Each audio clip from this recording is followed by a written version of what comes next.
Eljon Wardally is a perfect combination of her Grenadian father and Italian mother.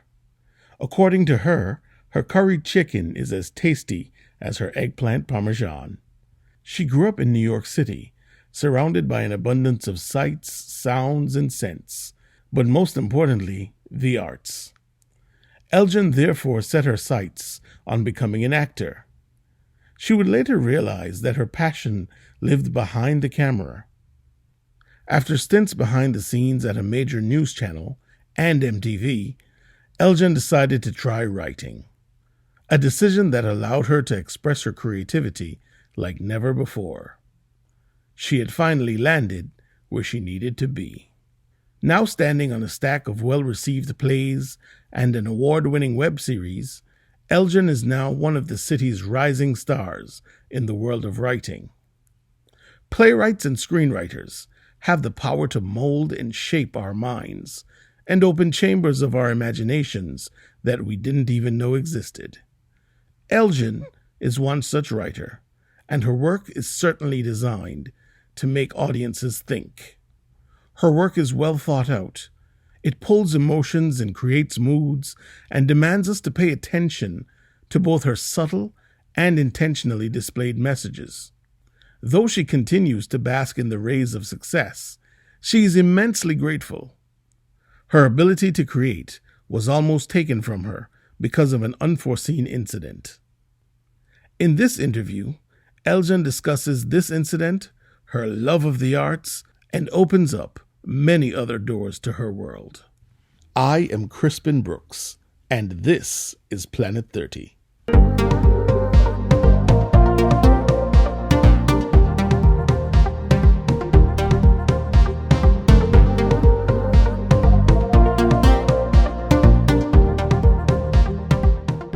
Eljon Wardally.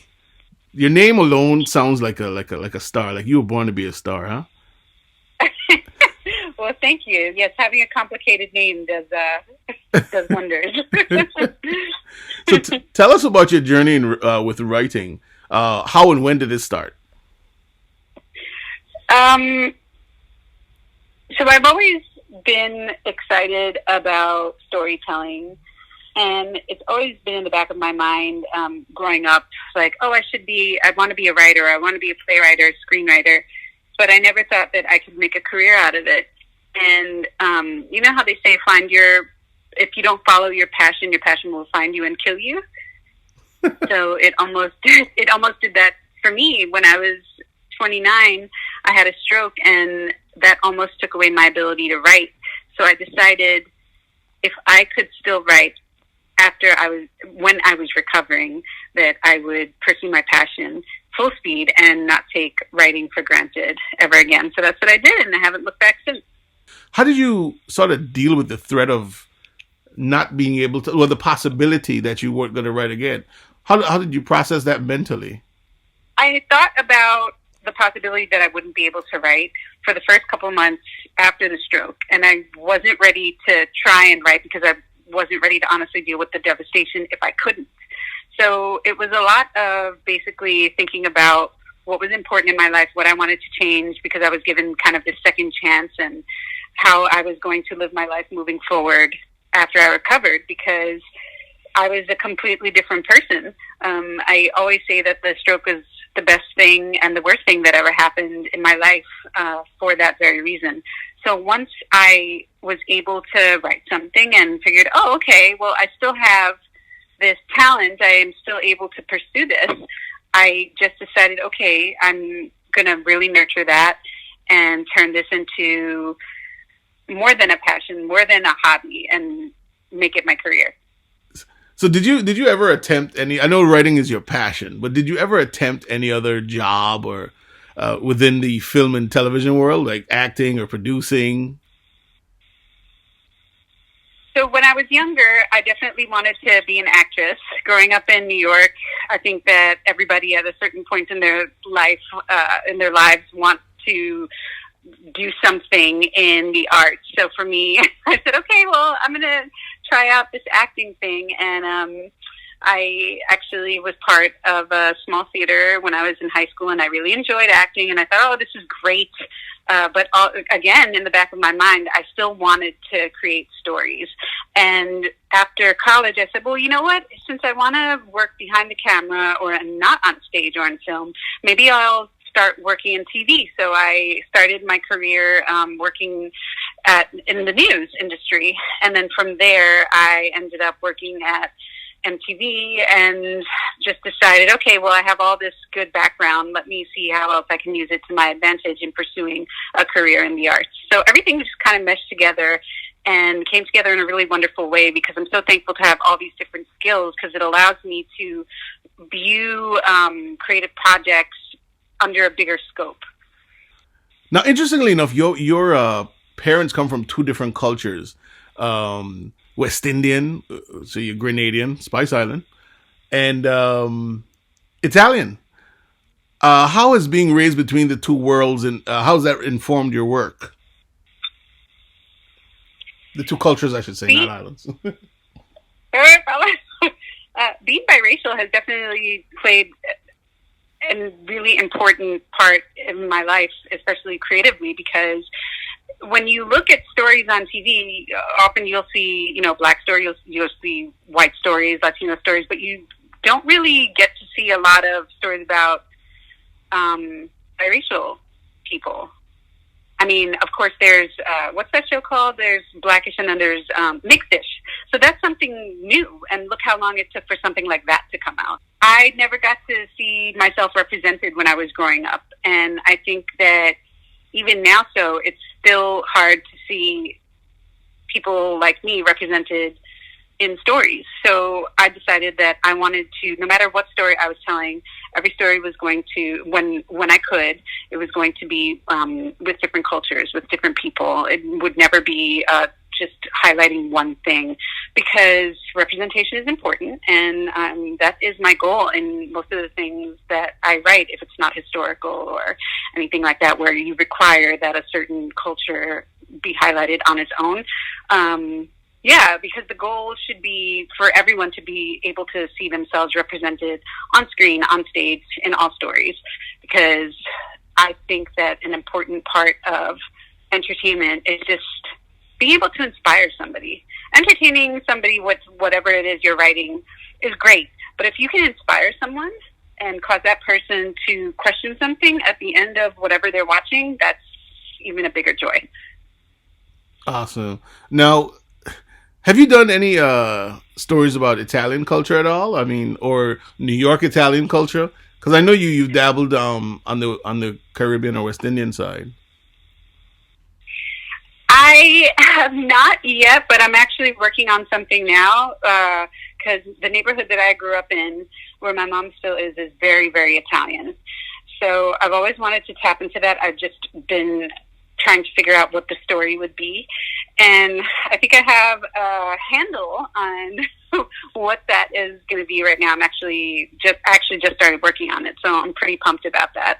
I know that a lot of people are really surprised whenever, especially with cooking, because again, let's be honest, with cultures, obviously, no matter where you're from, food is a very big part of your culture. Huge. So, yeah, so I can throw down making roti and curry chicken and everything just as well as I can throw down making gravy, making eggplant parmesan, anything that you could think of. So, Eljon, which do you prefer? Scripts for stage or scripts for screen? Ooh, that's hard. My first love is playwriting.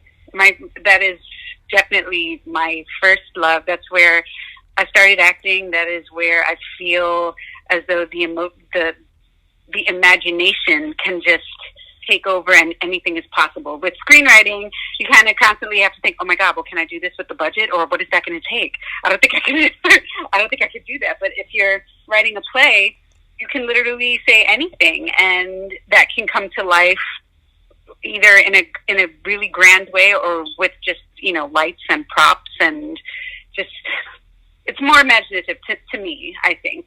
Also, it's a lot easier to make happen when you don't have to think of huge blockbuster budgets. That's very interesting. There's something to think about. I kind of, wow. Yeah. Now, is your process different when you approach writing a play versus writing, a web series? Is your thought process different other than budget? I'm speaking creatively. Is that process any different? Yes, it is, because with film, you should be able to turn the sound off and know exactly what's happening, because a film is just basically a story in pictures. With a play, it's more language driven. So if I am feeling in a very poetic mood, then I know I'm going to write a play. But if I'm going to adapt that, say, for the screen, I know that I can't really do that, because, again, it's more about pictures. It's more about cinematography, things like that. So if it's too wordy, it kind of, there's more of a chance of that being cut. I mean, with my web series, because my web series, Docket 32357, was originally a play. So when I adapted that into a screenplay, I had to lose a lot of the poetic language that I had originally had in there, because I knew that it wouldn't be suitable for screen. Now, your series Docket, wonderful series, by the way, and enjoyed it. What was the inspiration behind it? I love Law and Order. I love Law and Order SVU. And when I was recovering from my stroke, I was obviously just watching TV and doing a lot of things that were just kind of stationary, because I couldn't really move around too much. So when I was watching SVU one day, everybody always, the episodes a lot of times will end with the verdict, and then it just kind of fades to black and the credits roll. And one day I was just thinking, man, I wonder what happens to those families once the verdict is read. I want to know what happens when they go home at night. Like, what's the conversation? Because I know that they just don't sweep that under the rug. I'm interested in their stories.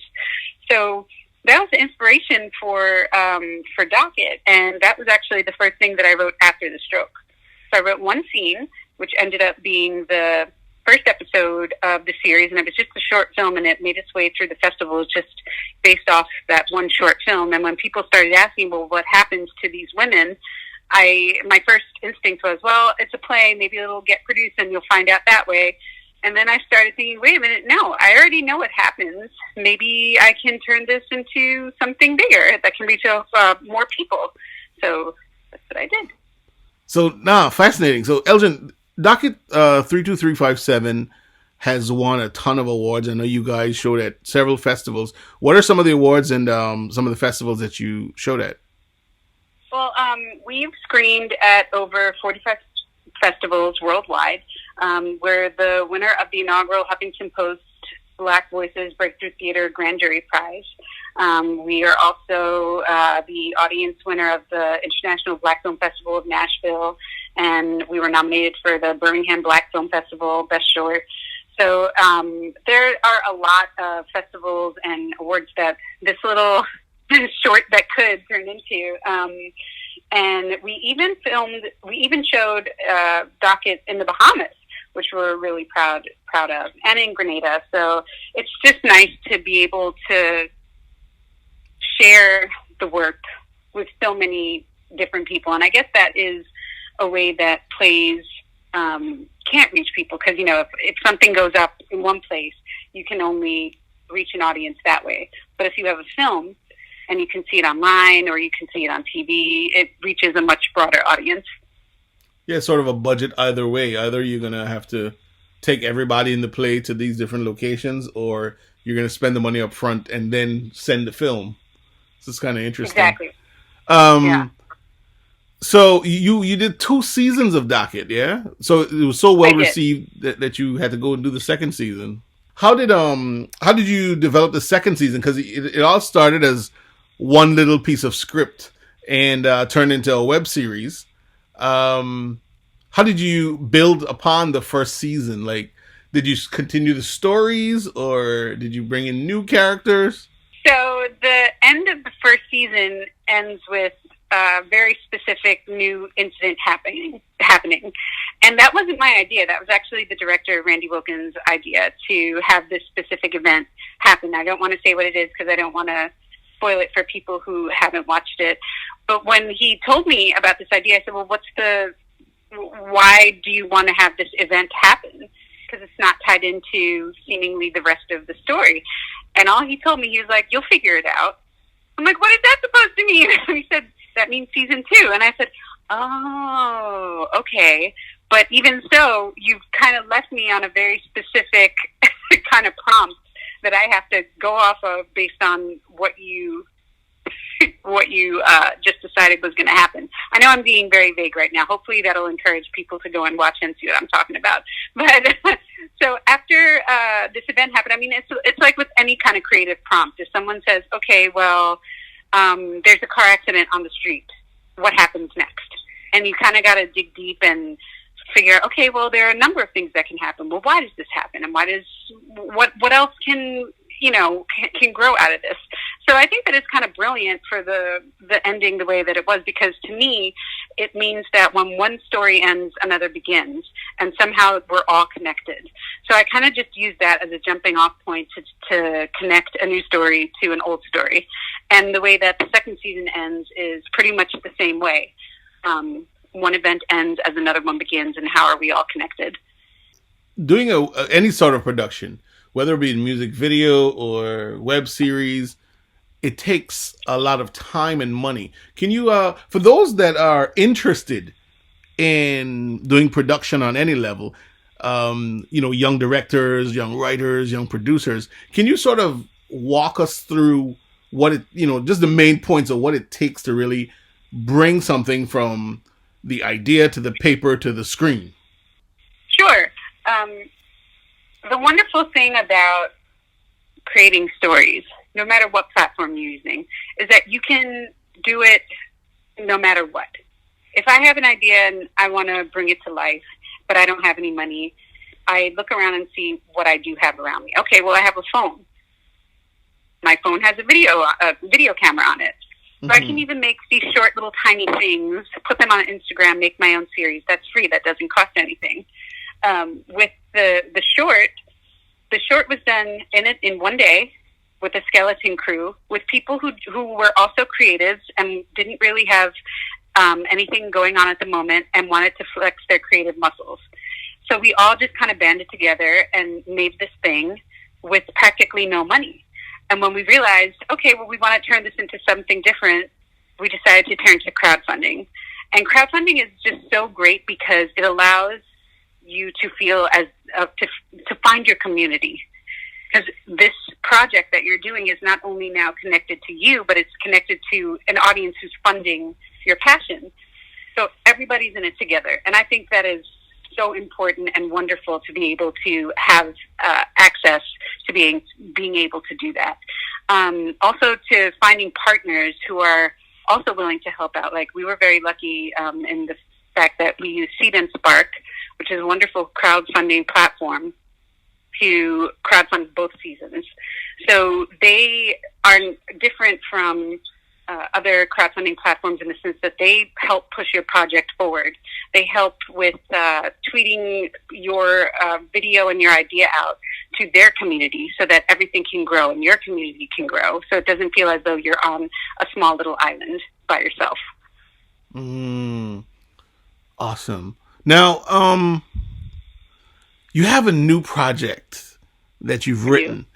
And I was privileged enough to view some of it over Zoom, because this is the new reality. Your play, Blooming in Dry Season. Tell us a bit about that. So Blooming in Dry Season is a play that I actually wrote in 2016 and is basically an homage to August Wilson's Fences. It's set in a rum shop in Grenada and is about an oppressed housewife who's basically lived her life for her husband, who's a failed calypsonian. And her daughter is a gifted steel pan player.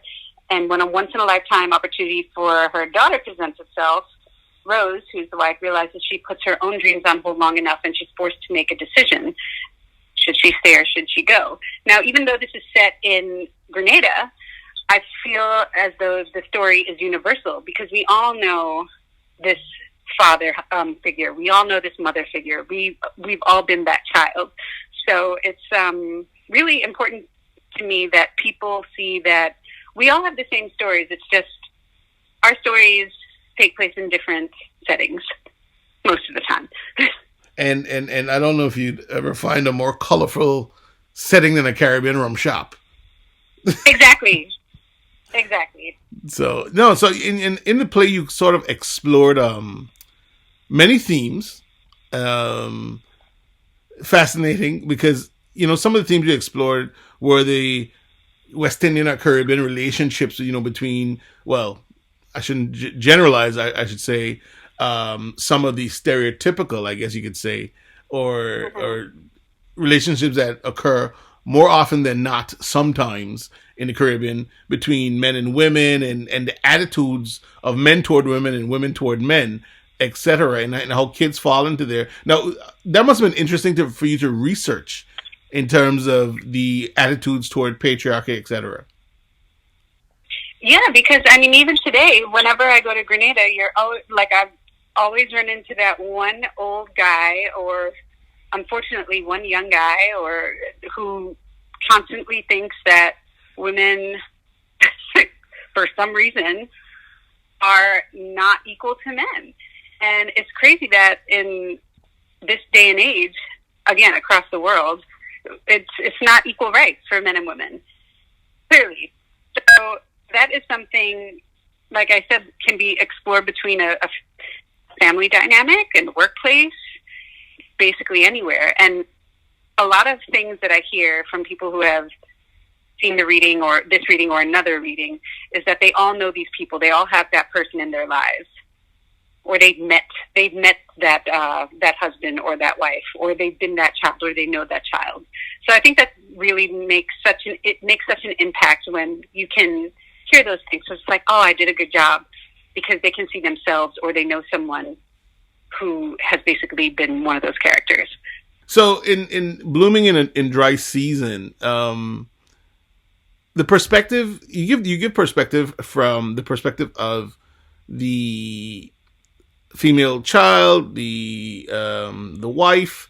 Now, how important is it, in particular for West Indian women, to become involved in the industry and sort of tell their own stories?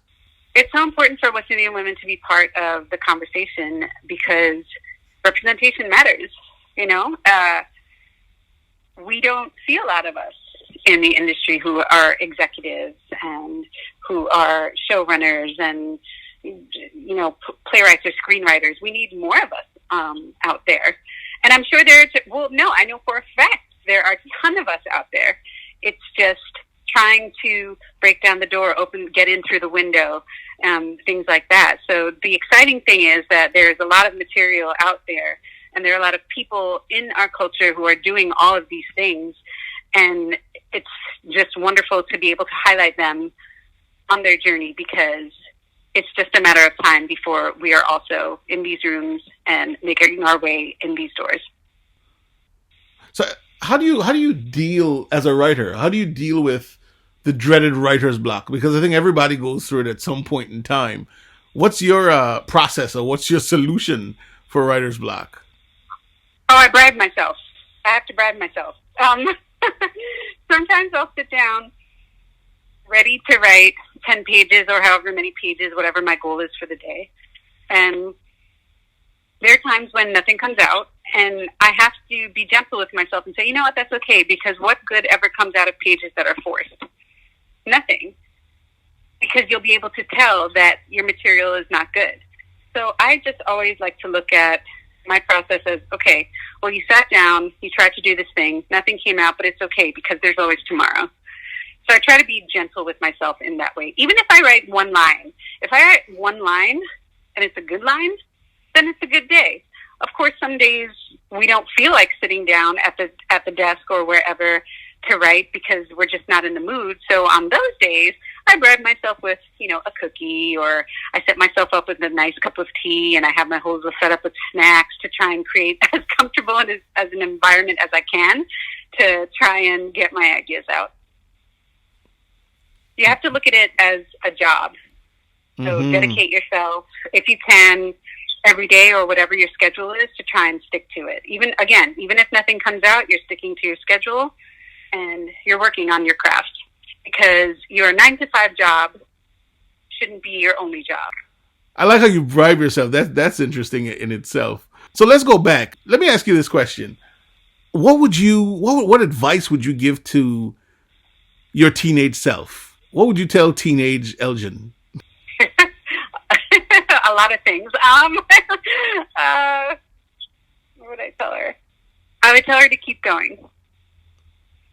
Just keep going. And yeah, I think that a lot of people who say that they want to be in this business, a lot of them quit because, this business is not an easy one to be in. And a lot of people just decide that they're not going to work at it anymore. And just stay in the game. Just keep pushing and keep working on your craft, because all these years or months that you're spending working on writing or directing or editing, you're constantly getting better. I mean, I forgot who said it, but somebody drew a picture in like under a minute or something, and it was this gorgeous piece of art. Someone said, "Oh my God, how did you learn to do that? Why are you charging so much to do something that took you 1 minute?" And the person said, "Because it took me 12 years to be able to do that in under a minute." I like that. You bribe yourself to beat writer's block. Well, so how do you encourage yourself when those times, when things or times get you down? Because I know in this industry, it's I know firsthand that we all as creatives get discouraged at the very least. How do you kind of shake yourself out of those moods? There's nothing like that feeling of when you're in a really good stride, when you're writing something and things kind of come together and you feel that coming together. I get really excited by that feeling. And I think all of us writers specifically sometimes feel like, oh, well, how am I going to find that next idea? I don't think that I can write something as good as this. How am I going to get over that? Because it is a scary thought. Like, what if nothing comes out?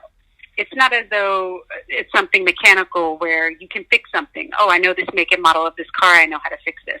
When you're literally pulling out new ideas, you panic sometimes and you say, oh God, well, I don't have any ideas. What's going to happen? What do I do? So I just kind of try to be gentle with myself and say, you know what, it'll come and it'll be fine. There's no time restraint for me with new ideas. Sometimes I used to put a lot of pressure on myself and say, okay, by this month in the year, I should be working on this script because I know it's going to take me X amount of time, and then I have to submit to all the festivals, so everything has to be on a schedule. And I kind of threw that away because all that did was just get me down. So it's just trying to find inspiration if nothing hits. Go to a museum, listen to music, have a Sunday, do something that makes you happy. And be gentle with yourself. So that's what I try to do. Be gentle with yourself. Good advice. It's really easy to look at somebody else who's attained a certain level of success and say, well, why isn't that me? But it's also important to remember that their story is not your story. Very important. I like that. Because a lot of times people, you really do try to measure yourself against someone else. And which kind of leads me to my next question.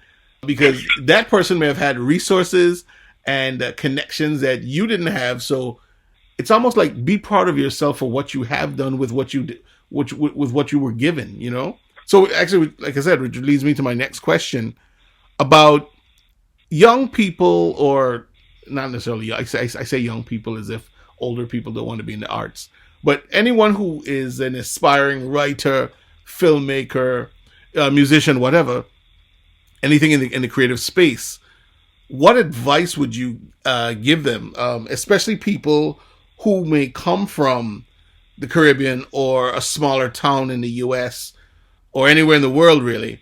That person who didn't grow up around a formal film industry or a theater industry, but they really have that burning passion to do something within the industry. What would you say to them? What would you say to that person who's really trying? I would say, my advice for everything is keep going. But if I was, I kind of think about when I was little, because I've been trying to do this since since I was a little girl, and I would always want to write. So I would say, okay, well, I have some paper. Let me write something down.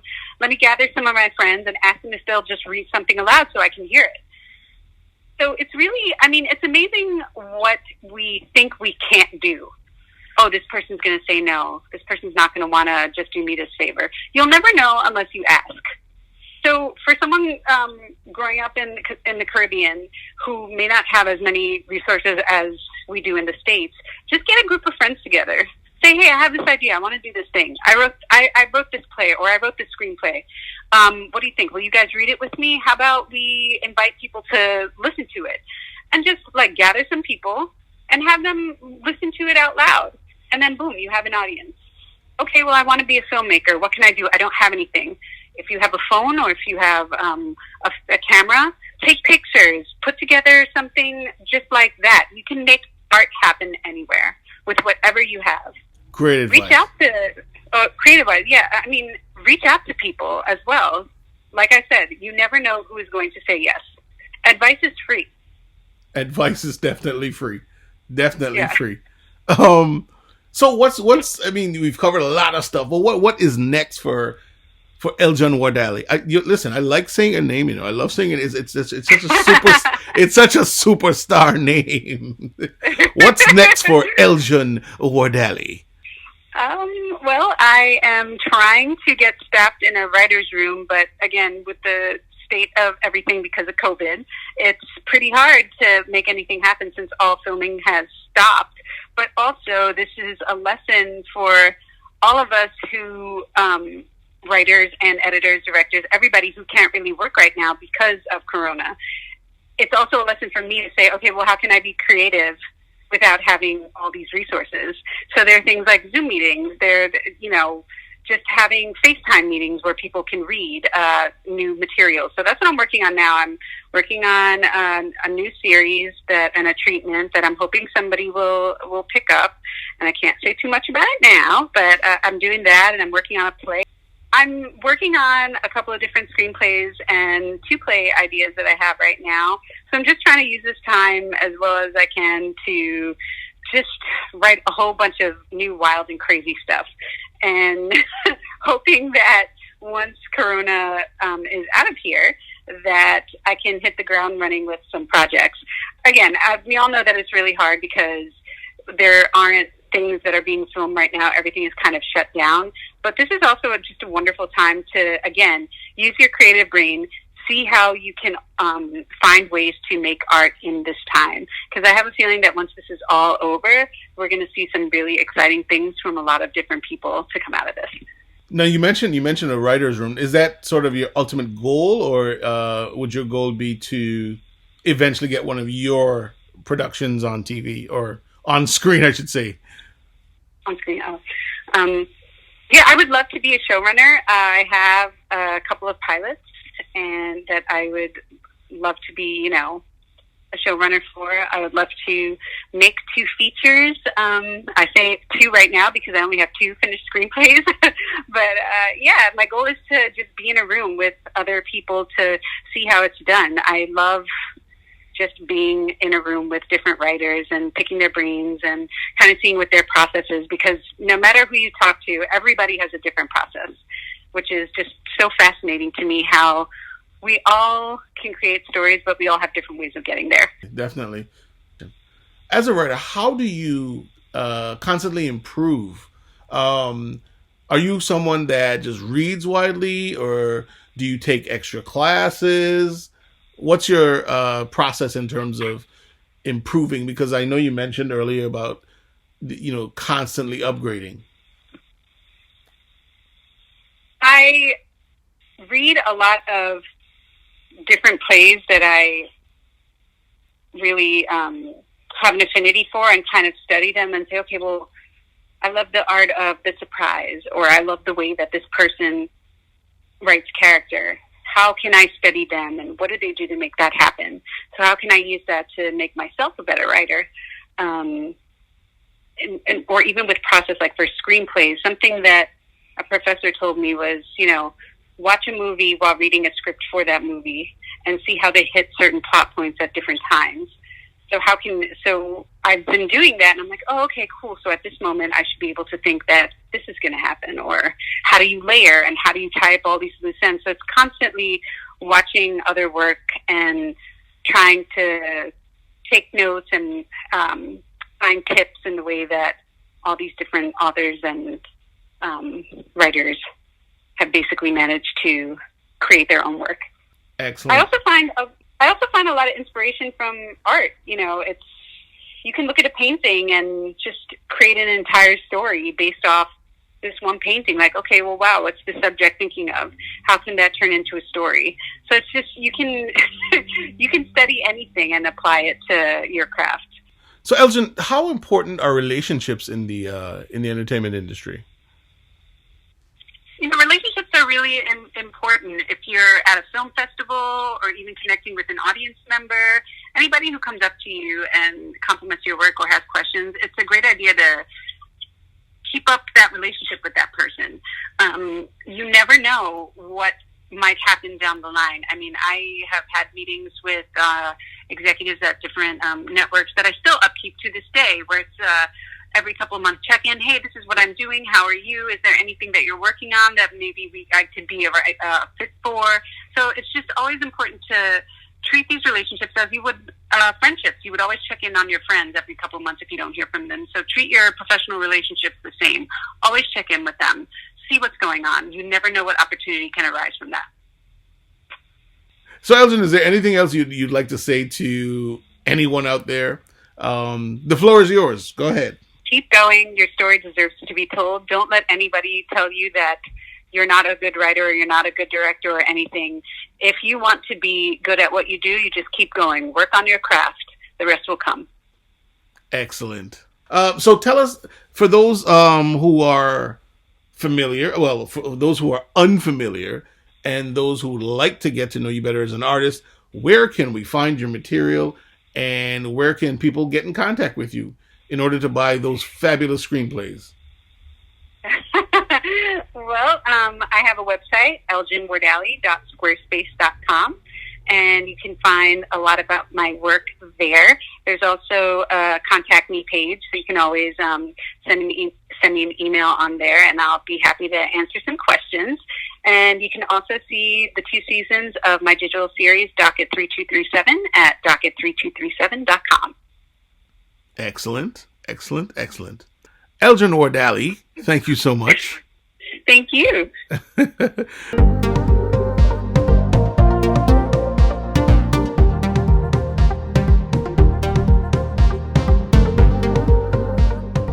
I am Crispin Brooks, and this is Planet 30.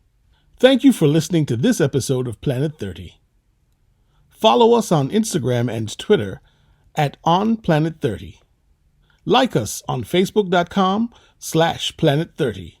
Our email address is onplanet30@gmail.com.